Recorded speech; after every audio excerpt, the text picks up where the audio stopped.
Batman 2 might not come out to the end or even 2028. What if I told you the Batman 2 isn't coming out ever? Not in 2025, not in 2027, not even in 2028. Because at this point, it's not delayed, it's gone. And the most shocking part? No one's saying it out loud. Batman 2 might not come out to the end or even 2028. Well, this is all for the birds. I think it's canceled. I think the Batman 2 is not coming. I think that the whole thing is gonna get shelved. There's no press release, no official cancellation, just silence. A silence that's louder than any announcement Warner Brothers could have made. Behind the scenes, a calculated erasure is happening. Robert Pattinson has moved on, Matt Reeves has gone dark, and James Gunn, he's already building an entirely new Batman from scratch, while fans are still waiting for a sequel that's never coming. Matt Reeves is gone.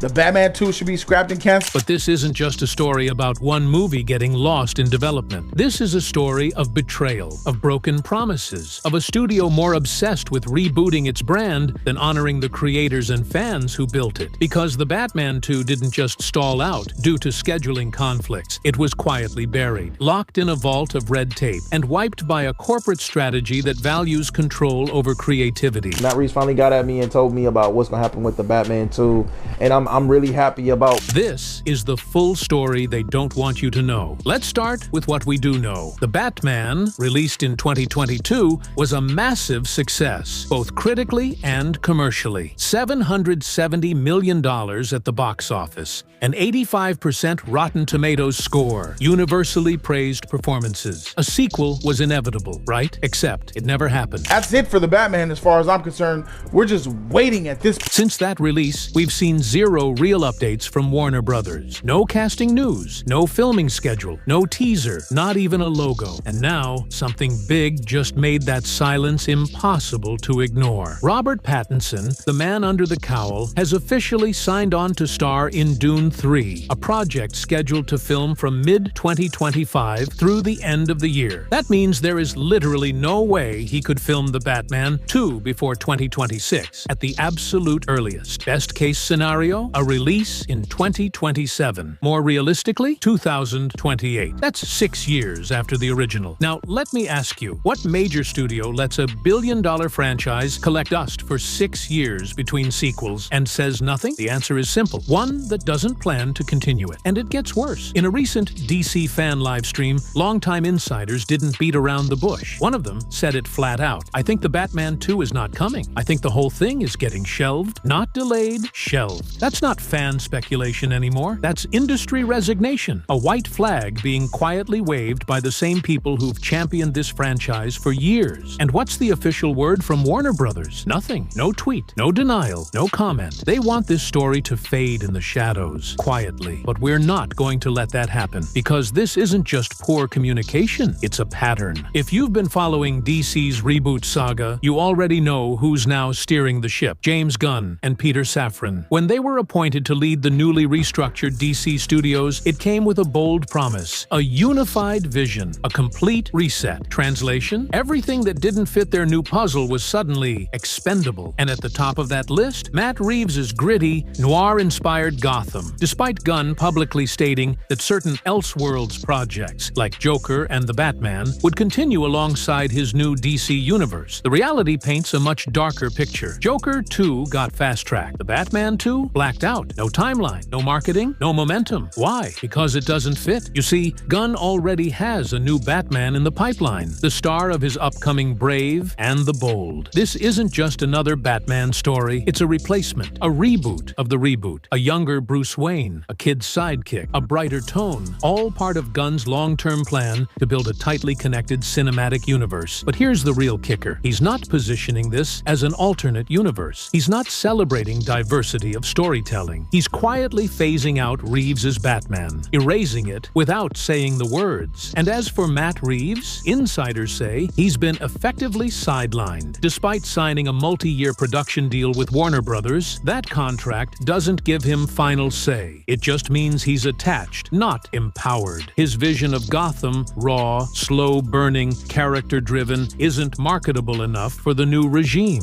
It doesn't sell toys. It doesn't scream shared universe. universe. It's not Gunn's vision, so it's getting buried. And that's not just an assumption. We've already seen it happen. Remember Batgirl? An entire finished film, canceled for a tax write-off. Remember Henry Cavill's triumphant Superman return? Reversed just weeks later. Gal Gadot? Ghosted. Dwayne Johnson? Dropped. This is not about creativity. This is about consolidation, control, uniformity. Matt Reeves, Robert Pattinson. They weren't fired. That would have caused headlines. They were silenced, left on the sidelines while Gunn builds a new Gotham from scratch. And fans? We're expected to forget, to move on, to clap for the next reboot, like good little consumers. But not this time, because the writing is on the wall. The Batman 2 isn't being delayed. It's being erased. Matt Reeves didn't just direct the Batman. He redefined it. In an industry flooded with copy-paste comic book formulas, Reeves delivered something different. A grounded, cerebral, almost tragic Gotham, soaked in noir and psychological tension. He brought Bruce Wayne back to his broken roots. No flashy gadgets, no multiverse chaos, no punchline-heavy scripts. Just a man buried in trauma, trying to survive in a city already lost. And now he's being erased, quietly, strategically, without even the decency of a press statement. According to multiple insiders, Reeves has been effectively pushed aside, not fired. That would have caused noise, not replaced. That would have made headlines, but sidelined, frozen, held in a kind of creative limbo, under a production deal that sounds powerful on paper, but in practice, it means nothing. He's still technically developing content for Warner Brothers, but the Batman 2? Nowhere near greenlit. No script announcements, no casting updates, no official development slate. And the only sign of life in Reeves's Gotham? A Penguin spin-off series for HBO Max, which, by the way, has now been quietly repositioned as a standalone product. That show was originally meant to expand Reeves's Batverse, build bridges between films, seed the sequel. Now, no mention of Pattinson, no hints at Batman at all, just Colin Farrell in a vacuum. Another loose thread, floating without context. Even more dangerous, this strategy mirrors what Warner Brothers has done to other creators they've locked into exclusivity. Tie them up, then ignore them. J.J. Abrams signed a $250 million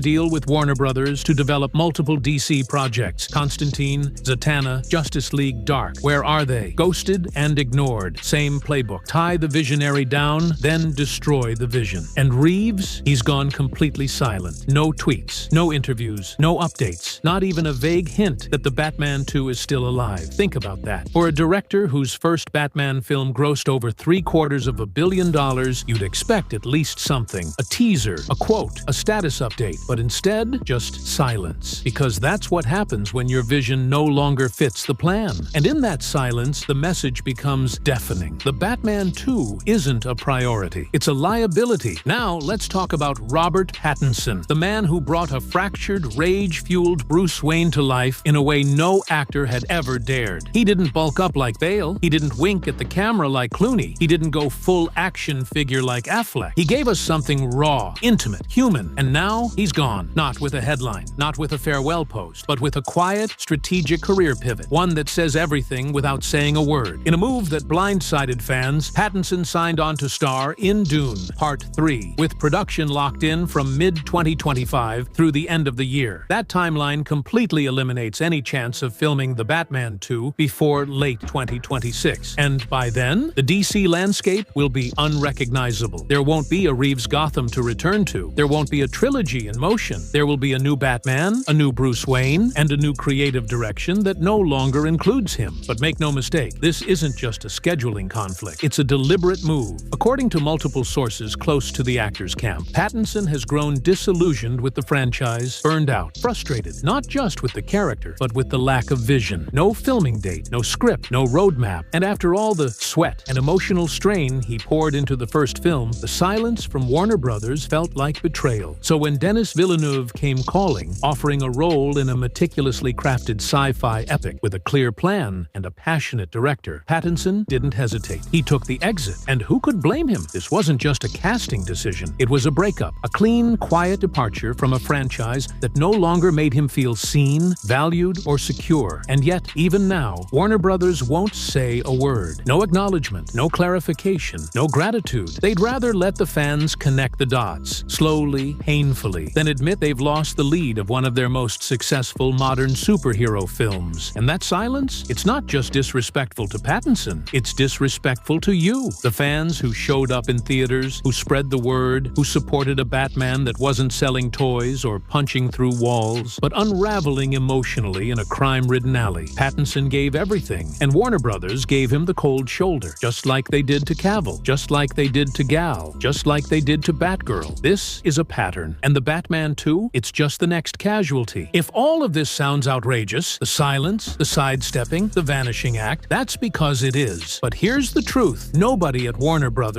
wants to admit this isn't new. It's just the latest chapter in a long, ugly pattern. Remember Batgirl? A $90 million film. Finished, edited, screened, and canceled for a tax write-off. No theatrical release, no streaming debut, no fanfare. Just deleted, like it never existed. And that's not even the worst of it. The Snyderverse? Wiped clean after years of buildup. Henry Cavill, who literally announced his return as Superman on Instagram, was publicly humiliated when James Gunn revealed just weeks later that Cavill would not be reprising the role. Gal Gadot ghosted, Ray Fisher blacklisted, Dwayne "The Rock" Johnson dropped faster than the Black Adam post-credit tease. Each of these creators was sold a vision, a promise, a future, and each one was thrown aside the moment that future didn't align with new leadership's plans. And now, the same strategy is being applied to the Batman 2. No confirmation, no denial, just delays, pale air, and a fan base left in confusion. Because here's the studio's playbook. If they never say it's canceled, they don't have to deal with the backlash. They wait you out. Let time do the erasing. Let indifference replace disappointment. It's corporate ghosting on a billion-dollar scale. And what makes this betrayal so much worse? The fans have always shown up. We supported the Batman. We praised Pattinson's performance. We dissected every Easter egg. We speculated for years about Hush, Mr. Freeze, Court of Owls. We gave them energy, passion, loyalty. And now they're asking us to forget it ever happened without the courtesy of a goodbye. But here's the thing. We see the pattern. We're connecting the dots. And we won't be gaslit into silence. Because this isn't just poor planning. This is a studio culture that punishes vision and rewards obedience. That cancels passion in favor of predictability. And the Batman 2? It's simply the latest casualty of that mindset. And now we come to the part that makes all of this even harder to swallow. While the Batman 2 has been buried beneath red tape and corporate indifference, another Elseworlds project, one far more violent, far less mainstream, is thriving. Joker. Folie à Deux is in full production. It has a release date. It has official photos. It has a cast, Lady Gaga as Harley Quinn, Joaquin Phoenix returning. It has momentum. So let me ask you, why does Joker 2 get everything, while the Batman 2 gets nothing? Because one is prestige, the other, a risk. Joker won Oscars. It made headlines. It played well with critics and the Academy. And perhaps most importantly, for Warner Brothers, it's a standalone product with minimal expectations for spin-offs, sequels, or merchandise. It's clean, contained, controlled. But the Batman, it was building something. Reeves had a trilogy in mind. He was laying foundations with Penguin, with Arkham, with deeper emotional arcs for Bruce. He was planting seeds for something darker, deeper, more ambitious. And that's exactly why the studio walked away. Because the Batman 2 wasn't safe. It wasn't toy-friendly. It wasn't colorful, quippy, or multiverse-ready. It wasn't a project that could be forced into the new DC blueprint. It stood on its own. And in today's studio culture, that's a sin. You know what's even more hypocritical? James Gunn promised that Elseworld stories would have a place in the new DC slate. He even used the Batman and Joker as his examples of what would continue. But now, it's crystal clear. Only one of them is getting institutional support. And it's not Reeves's Gotham, because Joker is Oscar bait. Joker sells drama. Joker is prestige. But Reeves's Batman? It's art. And art, sadly, is expendable when spreadsheets are involved. So let's not pretend this is about creative vision. This is about optics. The Batman 2 isn't being replaced because it failed. It's being replaced because it dared to be different. And that didn't fit the studio's new narrative. And as we sit here in 2025, still waiting for a sequel that may never come, we're forced to ask, why is a studio that once claimed to value bold storytelling now punishing the boldest story they had? To understand how we got here, we have to rewind back to 2017, in the aftermath of Justice League's lukewarm reception. At the time, Warner Brothers faced a harsh truth. The shared universe strategy, their attempt to copy Marvel's formula, wasn't working, so they pivoted, quietly, internally. They adopted what insiders called the portfolio strategy. Instead of chasing one big interconnected timeline, they spread the risk, let different directors build different different worlds. Let each film stand on its own. And for a while, it worked. Joker broke records. The Batman brought prestige. Audiences got variety. Filmmakers got freedom. It was bold. It was experimental. And it was working. Then came the Warner Brothers Discovery merger. And with it, a new boss, David Zaslav. Zaslav wasn't interested in art. He was interested in consolidation, in slashing budgets, controlling narratives, and maximizing return with minimal risk. The portfolio strategy? Gone. Replaced with a single vision, Gunn's DCU. That meant cutting the fat. Anything that didn't align with Gunn's 10-year plan had to go. So Wonder Woman 3 canceled, Batgirl shelved, the Batman 2 silently stalled until forgotten, even though Matt Reeves was already outlining the sequel, even though early drafts may have existed, even though the fans were still clamoring for more. Warner Brothers dragged its feet on purpose. They didn't want to greenlight the film, because the longer they waited, the more outdated the Batman would seem. By 2028, when Pattinson could realistically return, 6 years will have passed. In studio terms, that's ancient history. And even worse, Pattinson would be 41, not old, but not 10-year franchise lead young either. Not the clean slate they want for a Batman who's supposed to mentor a Robin, fight alongside the Justice League, and anchor an entire rebooted universe. So they stalled, not by accident, but by design. Because if they never pull the plug publicly, they never have to admit they lit the fuse privately. Now, let's talk about the people who've been hurt the most in all of this. You, United States, the fans. We were promised a trilogy. We were promised world building. We were promised a Batman universe unlike anything we'd seen before. And we showed up. We filled the theaters. We flooded Reddit with theories. We broke down every frame of the Riddler's puzzles, tracked hidden messages, speculated on sequel villains like Hush and Mr. Freeze. We didn't just watch the Batman, we believed in it. But Warner Brothers doesn't want your passion. They want your obedience. They want you to forget Reeves's Gotham, forget the Penguin spin-off, forget the Batmobile, forget that eerie, operatic, unforgettable score, forget the ending that whispered, "This is only the beginning." Because in their eyes, none of it matters anymore. Not the artistry, not the characters, not even you. And they won't say it outright because they know how it would look. They don't want headlines. They want silence. They don't want backlash. They want you distracted by Brave and the Bold, by Superman Legacy, by whatever shiny reboot is next in line. But here's what they forgot. We remember. We remember the promise of something deeper, something darker, something real. We remember the Gotham that felt human, the Bruce Wayne that got hurt, the villains that didn't crack jokes. They cracked bones. The story that didn't beg for action figures, but begged you to pay attention. That's the Gotham we were promised. That's the Gotham they buried. And that's the Gotham we won't let go of. Let's not sugarcoat it. Let's stop pretending this is about scheduling. The Batman 2 isn't delayed. It's not quietly developing. It's not waiting for the right time. It's gone. By a studio obsessed with control, by executives afraid of risk, by a reboot culture that doesn't respect vision, only branding. And now, Reeves is silent. Pattinson is gone. The cast is scattered. All we're left with is a void. No statement, no answers, no respect. And if we let this go, they'll do it again. They'll cancel your favorite project next. Not with an announcement, but with a delay. Not with a headline, but with silence. So what can we do? We remember. We speak. We push back. We demand transparency. We demand respect for the storytellers. And most of all, we refuse to forget what made the Batman so powerful in the first place. This wasn't just a movie. It was a statement. A bold, haunting, beautiful reimagining of a legend. And it was taken from us not because it failed, but because it dared to succeed differently. So let this video be the obituary Warner Brothers refuses to write. Let this be the monument they hoped we wouldn't build, because the Batman 2 mattered. And in this new age of copy-paste content, that might be the most dangerous thing of all.